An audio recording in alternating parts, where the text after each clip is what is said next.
Almas gêmeas. Irmãos. Uma conexão que ele acreditava ser inquebrável, até que o orgulho e a mágoa construíssem um muro entre eles. Um muro tão alto e tão espesso que nem mesmo a morte pareceu ser capaz de derrubá-lo. Ele carregou no peito o peso de um arrependimento por décadas. Um segredo pesado, um perdão nunca pedido e nunca recebido. Ele acreditava que aquele silêncio era eterno. Que aquele erro seria sua condenação final. Mas ele estava enganado. Porque a resposta que ele tanto esperava, a absolvição que ele buscava em todos os lugares, não veio de um vivo. Não veio de um livro, ou de um padre, ou de um terapeuta. Ela veio do outro lado da vida. Esta não é uma história sobre morte. É uma história sobre rancor, redenção. Pausa, e sobre o perdão que atravessou a morte para encontrar um coração que ainda estava vivo. O perdão que veio do outro lado da vida. Uma história real de reconciliação espírita. Era uma casa que não era feita de paredes, mas de memórias. Cada rangido no assoalho era um eco do passado. Cada foto desbotada na parede, um instantâneo de uma vida que um dia foi vibrante, cheia de risos que agora haviam se transformado em silêncio. Um silêncio pesado, que não era apenas a ausência de som, mas a presença palpável de uma saudade que preenchia cada cômodo.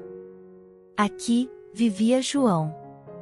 70 anos de vida gravados não apenas no seu rosto, mas no seu olhar. Um olhar que, todos os dias sem exceção, buscava no céu, algo. Um sinal, uma resposta, um pedido de desculpas que nunca foi enviado e, portanto, nunca chegou. Seus filhos, com suas vidas ocupadas em outras cidades, ligavam sempre no domingo.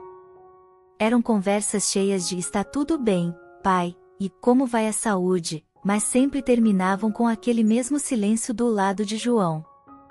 Um "tudo bem" que não convinha a ninguém. Porque dentro daquele peito, vivia uma dor antiga.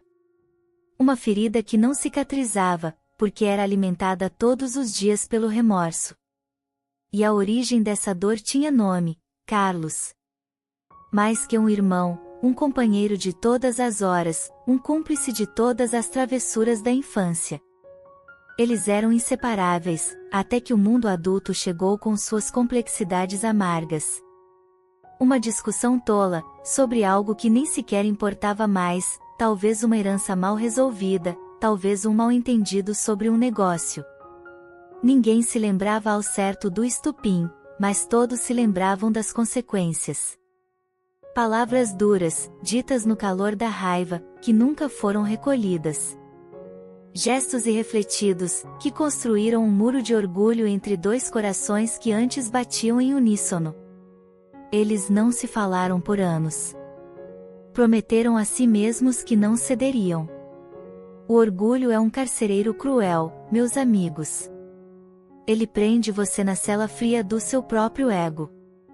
E o pior, a vida é frágil. Carlos partiu de forma inesperada. Um acidente. Um susto.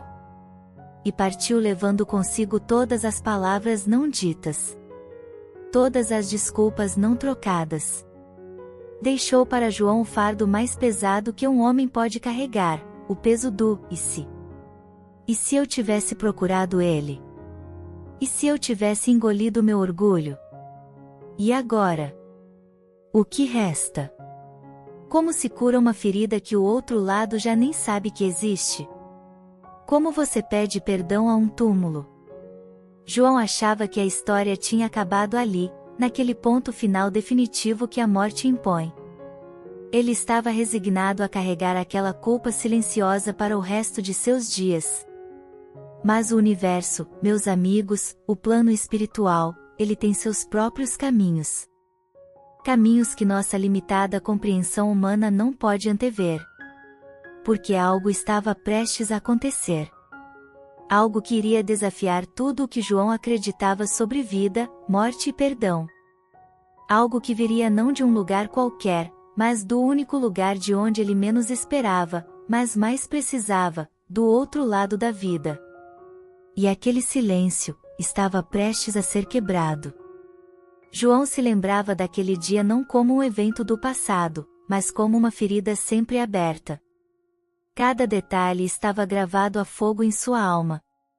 Não foi uma discussão qualquer, foi a tempestade perfeita de anos de pequenos desentendimentos não resolvidos, culminando naquela questão tola e mesquinha, uma herança mal resolvida. Objetos. Aparências. Coisas que, no fim das contas, não tinham a menor importância perto do que estava prestes a ser perdido. Mas não foram os móveis ou o dinheiro que cortaram como facas. Foram as palavras. Palavras escolhidas com a precisão cruel de quem conhece todos os pontos fracos do outro.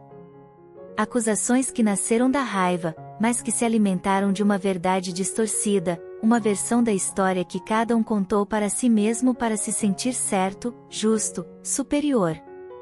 E no ápice daquela fúria cega, veio o olhar. O último olhar que trocaram. Não era mais de irmão. Era frio, distante, carregado de um rancor que parecia consumir todo o amor que um dia existira. Foi um olhar que disse, sem precisar de palavras, você não existe mais para mim. E então, a porta da casa da infância foi fechada. Não apenas a porta de madeira, mas a porta do coração. E João, em seu orgulho ferido, achou que o tempo iria curar.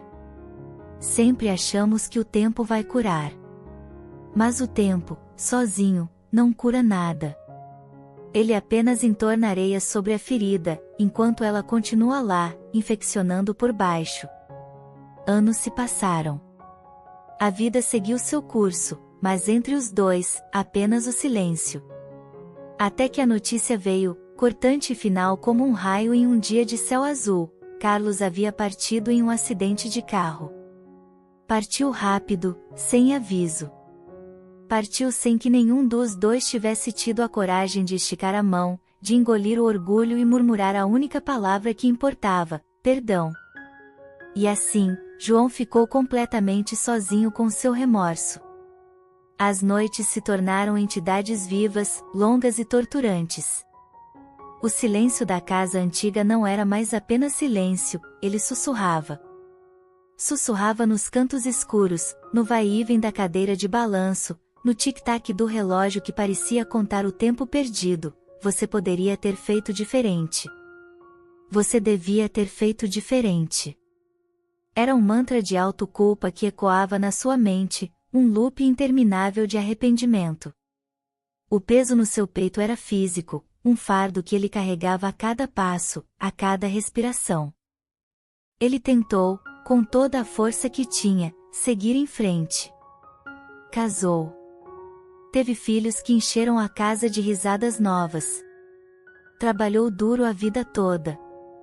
Construiu uma vida nova, funcional, até feliz em alguns momentos. Mas algo dentro dele permanecia quebrado.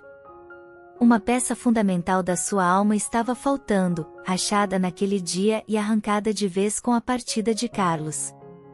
Ele era um homem completo por fora, mas por dentro, habitava a sombra daquele menino que perdeu o irmão e não soube como encontrá-lo. E então, começaram os sonhos. Ou seriam visitas? Eram sempre fragmentados, confusos, carregados de uma angústia que permanecia mesmo após despertar. Naquele mundo entre a vigília e o sono, Carlos aparecia. Mas nunca de frente. Sempre de costas. Sempre se afastando. Um espectro silencioso que se recusava a encarar o irmão. Era o seu próprio remorso se manifestando, ou era algo mais? Alguém mais? Será que do outro lado, a mágoa também perdura? Será que o plano espiritual guarda as dores que não resolvemos aqui? Esses sonhos não traziam paz. Eles eram um prolongamento da tortura. Eram a prova de que aquela história não estava terminada. O livro não havia sido fechado.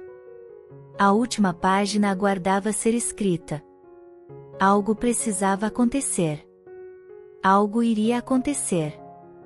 Porque a vida, e até mesmo a morte, não consegue conviver por muito tempo com um amor interrompido. O universo busca o equilíbrio, a cura. E às vezes, para consertar algo que foi quebrado neste mundo, a resposta precisa vir de um lugar que está além da nossa compreensão. A paz que João tanto buscava estava prestes a bater na sua porta. Mas não da forma que ele imaginava. O que você acha que aconteceu? Será que Carlos, do outro lado, também carregava o mesmo peso? Fiquem comigo, porque a parte mais impressionante desta história está apenas começando. O momento em que o impossível se torna real está logo ali, no próximo capítulo. Aquela noite não começou diferente de qualquer outra. O mesmo quarto, o mesmo silêncio, o mesmo peso no peito que tornava cada respiração um esforço.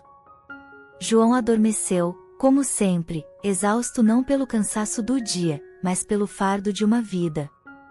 Ele se preparou para mais uma noite de sonhos confusos, para mais uma aparição das costas do irmão, para mais um grito silencioso no escuro, mas o universo, meus amigos, tinha outros planos. Desta vez, ao adormecer, ele não foi recebido pela escuridão ou pelo corredor infinito. Ele foi transportado. De repente, estava lá. Na cozinha da casa onde cresceram. A luz era quente, aconchegante, diferente de qualquer luz que ele tinha visto há décadas. E então, ele estava lá. Carlos. Mas não era o Carlos congelado no tempo da sua memória, nem o espectro de costas dos pesadelos. Ele estava presente. Sentado à mesa, como se sempre tivesse pertencido àquele lugar. E em seu rosto, um sorriso. Um sorriso tranquilo, sereno, que irradiava uma paz que João há muito tinha esquecido que existia. E pela primeira vez em décadas, os irmãos se encararam. Não havia mais um muro, não havia mais orgulho, não havia mais tempo ou espaço separando-os. Era apenas João e Carlos. E naquele olhar, João não viu um traço de mágoa, de rancor ou de acusação. Ele viu o que sempre deveria ter estado lá, perdão. E então, Carlos estendeu a mão. Não era um gesto de acusação, mas de incitação. De reconciliação. E quando falou, sua voz não era a voz raivosa da memória de João. Era suave, melódica, como se o próprio amor estivesse falando. Irmão, não precisamos mais carregar isso. Um sino distante e cristalino toca uma única nota. Ele acordou aos prantos. Não eram lágrimas de tristeza ou de angústia, eram lágrimas de uma catarse profunda, de uma emoção tão rara e pura que ele não sabia nomear. O coração batia forte no seu peito, não de medo, mas de uma esperança arrepiante. A pergunta ecoou na sua mente, e eu sei que ela está ecoando na de vocês também neste momento. Seria apenas um sonho? Ou seria algo mais? Um desejo tão forte do subconsciente que se manifestou com uma clareza avassaladora? Ou será que aquele sorriso, aquela paz, aquele toque, foram reais? Será que, por um breve instante, o véu que separa os mundos se tornou tão fino que duas almas gêmeas puderam, finalmente, se reencontrar? Nos dias que se seguiram, aquele sonho não o abandonou. Era como se uma semente de paz tivesse sido plantada no seu coração, mas ele ainda não permitia que ela germinasse. Até que, em uma tarde comum, enquanto ele rememorava mentalmente cada segundo daquele encontro, o comum deixou de existir.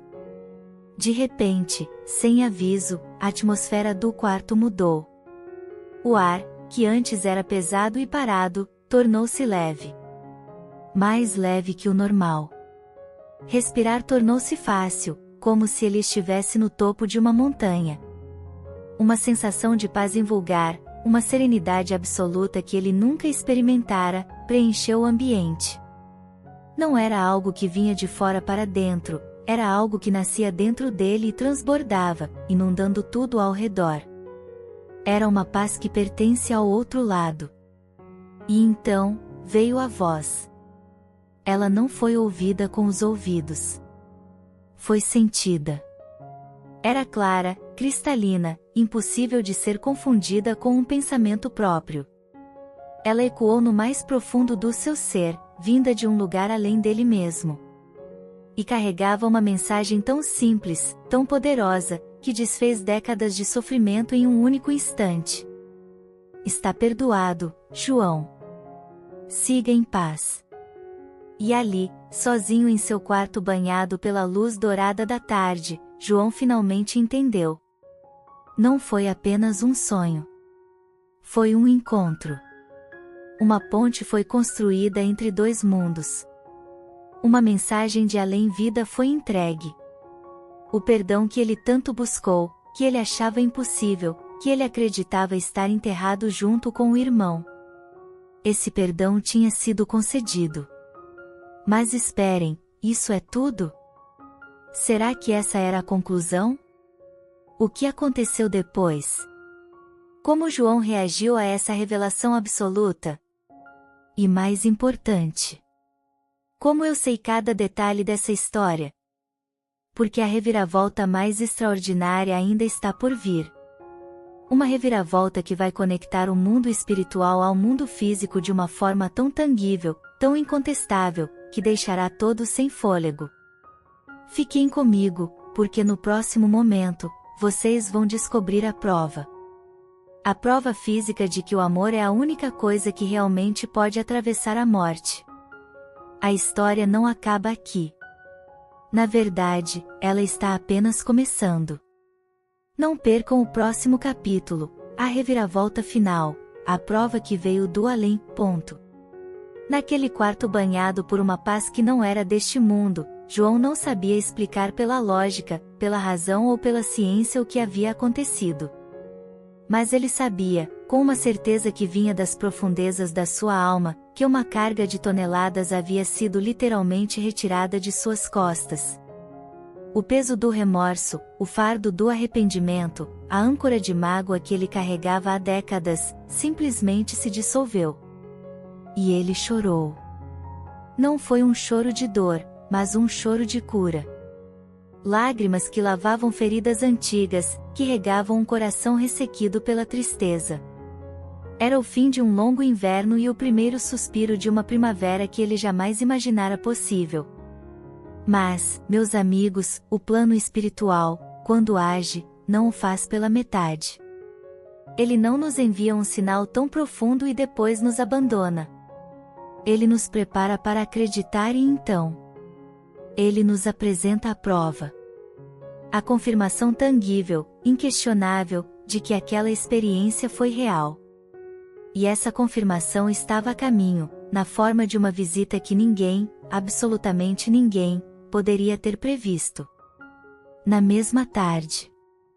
Sim, no exato mesmo dia em que seu mundo havia sido virado do avesso por uma paz sobrenatural, a vida material decidiu apresentar sua evidência.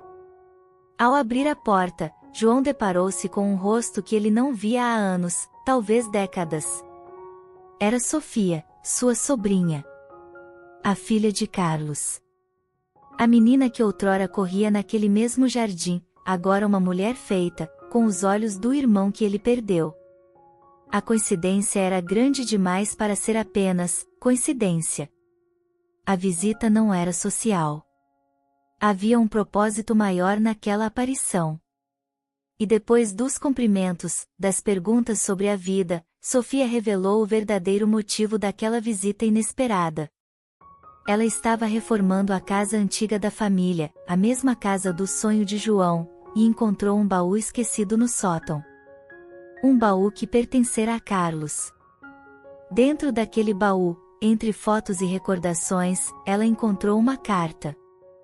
Uma carta endereçada a ela, com uma instrução muito específica e assustadoramente profética. Escrita escrita poucos dias antes do acidente que tirou a vida de Carlos. E ali, escrito na letra firme do seu irmão, estavam as palavras que ecoavam diretamente a mensagem que ele havia sentido no quarto.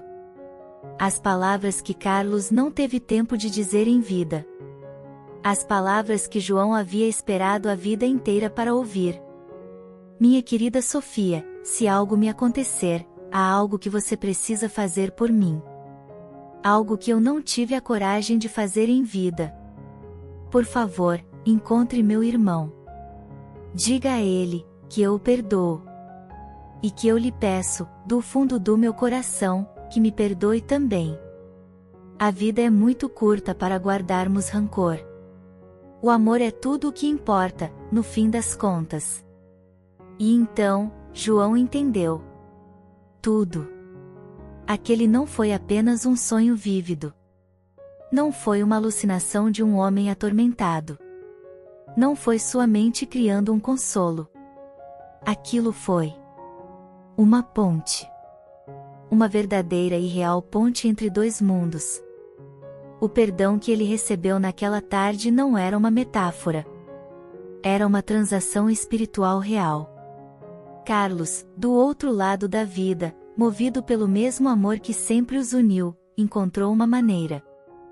Uma maneira de usar o sonho para preparar o coração de João.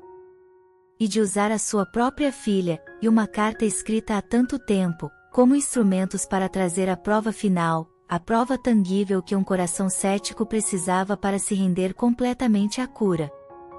Mas esperem. Ainda há uma pergunta pairando no ar, não há? Como eu posso contar cada detalhe dessa história com tanta precisão? Como eu sei o que estava escrito naquela carta? Como eu sei o que se passou no coração e na mente daquele homem? É porque esta história não termina com a carta. Ela não termina com o abraço. Existe uma camada final. Uma camada que conecta o passado, o presente e o futuro de uma forma que vai explodir a sua mente. A prova de que nenhum de nós está realmente sozinho, e que os fios do destino são tecidos por mãos muito mais sábias que as nossas. No próximo e último capítulo, vocês vão descobrir o elo final dessa corrente miraculosa. Vocês vão conhecer a pessoa que tornou possível eu estar aqui, hoje, contando essa história para vocês. E acreditem! A reviravolta final é a mais extraordinária de todas. Não saiam daí. O desfecho que vai mudar a forma como vocês veem a vida, a morte e as conexões que nos unem, está a segundos de começar. João aprendeu a lição mais valiosa que uma alma pode aprender nesta existência, que o amor não morre. Ele transcende a matéria, desafia a física e ignora a ilusão da separação que chamamos de morte. Ele compreendeu que o tempo no mundo espiritual não é uma linha reta como a nossa, mas um eterno presente, onde o rancor e o orgulho, esses pesos pesados da alma, simplesmente não podem existir. Lá, só permanece a verdade nua e crua do que realmente sentimos. E no fundo do coração de Carlos, o que sempre permaneceu foi o amor pelo seu irmão. E como nos ensina a doutrina espírita, consoladora e sábia, na obra monumental de Allan Kardec. O perdão é uma necessidade da alma. É a libertação do coração. João experimentou na pele, na alma, a verdade absoluta contida nesta frase. Ele não foi perdoado para que Carlos ficasse em paz, ele foi perdoado para que ele próprio, João, finalmente encontrasse a sua própria paz. O perdão foi a chave que destrancou a cela onde ele próprio se havia trancado. Aquela solidão angustiante que o consumia simplesmente evaporou. Ele percebeu que nunca estivera verdadeiramente sozinho. E movido por uma gratidão profunda, ele fez da sua missão de vida estender a mão para outros que ainda carregavam as mesmas correntes que ele carregou por tanto tempo. E a cada pessoa que encontrava, machucada pela mágoa, ele oferecia não um discurso complexo, mas uma simples e poderosa verdade, nascida da sua própria experiência. A vida é curta demais para guardar rancor. E a morte, bem, a morte não existe para quem ama. E esta, meus amigos, não é apenas a história de João e Carlos. Esta é uma mensagem para cada um de nós. Quantos Carlos nós carregamos em nossos corações? Quantas mágoas nós alimentamos, pensando que estamos machucando o outro, quando na verdade estamos nos envenenando? Quantas portas estão fechadas dentro de suas casas, dentro dos seus próprios peitos, esperando apenas uma dose de coragem para serem reabertas? O plano espiritual está sempre nos enviando sinais, tentando nos guiar em direção à luz, à paz e ao amor. Às vezes, através de um sonho. Outras, através de uma intuição forte, de uma coincidência perfeita demais para ser acaso. A questão é, estamos nós ouvindo? Estamos prontos para engolir nosso orgulho e perdoar? Estamos dispostos a pedir perdão? João e Carlos nos mostram que nenhum amor é perdido. Nenhuma conexão verdadeira é quebrada. E que a maior força do universo foi e sempre será, o amor. Ele é a linguagem que todos os planos da existência compreendem. E agora, eu quero saber de você. Essa história ressoou no seu coração? Você já sentiu um sinal de alguém que partiu? 2 Existe algum perdão que você precisa dar ou pedir hoje? Me conta aqui nos comentários. Use os números 1 ou 2 para responder. Seja qual for a sua resposta, saiba que você não está sozinho. Cada comentário é uma confissão que ajuda a outros que estão passando pela mesma coisa a se sentirem acolhidos.